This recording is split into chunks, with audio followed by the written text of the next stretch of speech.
تو یہ ظلم کب تک رہے گا؟ آپ کتنا ننگا ہوں گے؟ اور میں یہ سمجھتا ہوں کہ ہم ادھر آتے رہیں گے اپنے لیڈر سے ملاقات کے لیے، اور آپ کے بس میں یہی ہے کہ آپ ملاقات نہیں کرنے دیں گے، لیکن لوگوں کے دلوں سے آپ عمران خان کو نہیں نکال سکتے۔ الیکشن میں وہ دھاندلی کی کہ ڈائریکٹ اسٹیبلشمنٹ کو آنا پڑا آپ کا فارم 47 بنانے کے لیے۔ پنجاب کے حوالے سے جو پنجاب میں اس وقت فسطائیت کا دور ہے، اس بی بی کو کوئی اور ہوش نہیں۔ پنجاب میں اس وقت تقریباً 30,000 سکول آؤٹ سورس کیے جا چکے ہیں، تقریباً 150 بی ایچ یوز انہوں نے پرائیویٹائز کر دی ہیں۔ جیسا کہ آپ پہلے اپوزیشن لیڈر عمر ایوب خان صاحب، فارمر اسپیکر اسد کیسر صاحب اور جنید اکبر خان صاحب نے آپ کو تفصیل تو بتا دی ہے، لیکن میں پنجاب کے حوالے سے ضرور اپرائز کرنا چاہوں گا کہ اڈیالہ جیل چونکہ پنجاب میں ہے، اور یہ ایک ایسی چیف منسٹر جو کہ صرف ٹک ٹاک پہ 12.5 کروڑ عوام کا صوبہ چلا رہی ہے، یہ اس کی ڈومین میں آتا ہے۔ اور میں آئی جی جیل خانہ جاج کو یہ مخاطب کروں گا کہ کل آپ کی اور میری بات ہوئی تھی، اور میں نے یہی بات آپ کو کی تھی کہ آپ بے بات، آج وہی بات سامنے آ گئی کہ جس طرح ہمارے اپوزیشن لیڈر قومی اسمبلی عمر ایوب خان صاحب نے یہ بات کی کہ یہاں پہ اسٹیبلشمنٹ کے ایک کرنل بیٹھا ہے، وہ اڈیالہ کو کنٹرول کر رہا ہے، اور ڈیفینیٹلی اسی طرح ہو رہا ہے۔ اور جہاں جہاں پہ بھی ہمارے جو سینئرز ہیں جن جیلوں میں ہیں، وہ اسی طرح کنٹرول ہو رہی ہیں۔ میں اگلی بات آپ کو یہ بتا دوں کہ پنجاب کے حوالے سے جو پنجاب میں اس وقت فسطائیت کا دور ہے، اس بی بی کو کوئی اور ہوش نہیں۔ پنجاب میں اس وقت تقریباً 30,000 سکول آؤٹ سورس کیے جا چکے ہیں، تقریباً 150 بی ایچ یوز انہوں نے پرائیویٹائز کر دی ہیں۔ پنجاب میں تقریباً صحت پہ انہوں نے 3.1 بجٹ انہوں نے استعمال کیا ہے 56 ارب روپے رکھ کے۔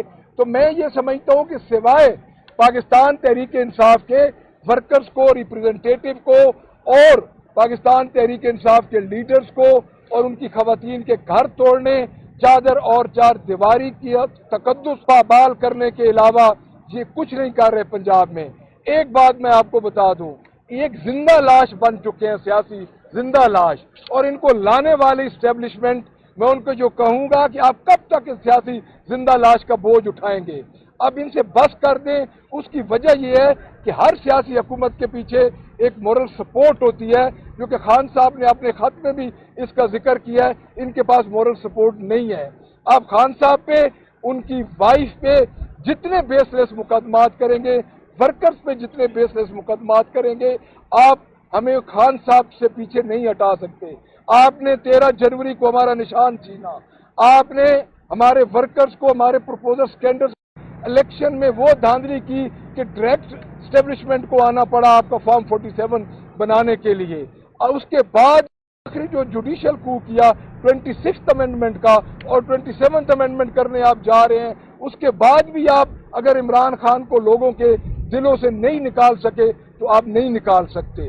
لیکن پنجاب کی حکومت کے حوالے سے میں یہ ضرور کہوں گا کہ پنجاب میں اس وقت جو ظلم و ستم ہو رہا ہے، اور ہمارے منڈی بہاوالدین میں ہمارے ایم پی ایس پہ ظلم ہوا، ان کا گھر توڑا گیا، اور نواز بپی سینیٹر ہیں ملتان سے، ان کے اوپر ایک بوگس ایف آئی آر شکار کی کہ وہ 5 ہرن شکار کر کے وہ ڈکار کر گئے ہیں۔ یعنی اتنی بوگس اور گندی ایف آئی آر ہے، اور ابھی تک وہ ان کے پاس نہیں ہے، پولیس کے پاس اس وقت تک، اور نواز بپی پولیس کسٹڈی میں نہیں ہے۔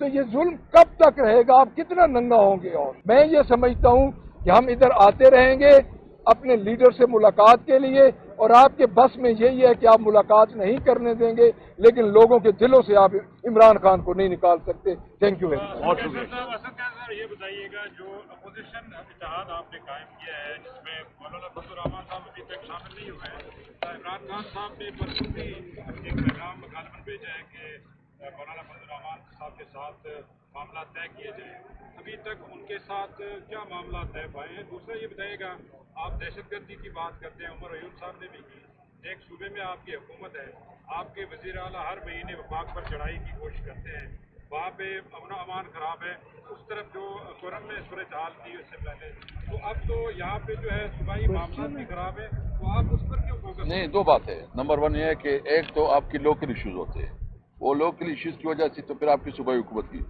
لیکن یہ جو اس وقت صورتحال ہے کہ یہ لوکل امن و امان کا مسئلہ، یعنی کچے ڈاکوؤں کا، اگر کچے ڈاکو کا کوئی ہے تو مجھے بتائے، اس صوبائی حکومت اس کے خلاف.